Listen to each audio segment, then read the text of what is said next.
বাবা ওই দেখো কত সুন্দর আংটি। আরে আপনি কার অপেক্ষা করছেন? কারণ না, তবে টোটোর অপেক্ষা করছিলাম যাতে আমার আর বাচ্চাদের বাসায় পৌঁছে দিতে পারে। আচ্ছা তাহলে চলেন, আমার টোটোতে করে আপনাদের বাসায় ছেড়ে দিচ্ছি।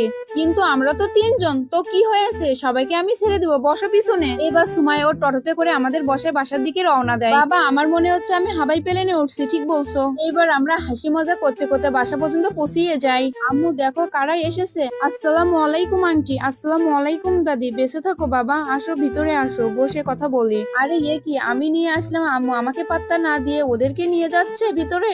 দেখো আমাদের বাসায় কত সুন্দর সুন্দর মেহমান এসেছে। আরে বাবা আসো বসো। আরে যাক, আমাদের বাসায় তো মেহমান এসেছে, ওদের কাছে সবার কাছে বিয়ের কার্ড দিয়ে দিচ্ছি। আপনাদের সবাইকে আমার বোনের বিয়েতে আসতে হবে যাতে আমাদের ফ্যামিলি মেম্বার বেশি হয়ে যায়। থ্যাংক ইউ দাদিমা। আমাকেও কার্ড দাও। না তোকে দিব না, ঠিক আছে আমিও এই বিয়ে করব না। আচ্ছা তাহলে তুমি আমার কার্ডটা নিয়ে না। আরে না না না, তোমার কার্ড তোমাদের কাছে রাখো, আমি নিজের থেকে দিয়ে দিচ্ছি। বন্ধুরা পার্ট 2 তে আমরা বিয়ে দেখাতে যাচ্ছি। তোমরা যদি আমার বিয়ে দেখতে চাও তাহলে লাইক করে কমেন্টে লাভ লিখে যাও।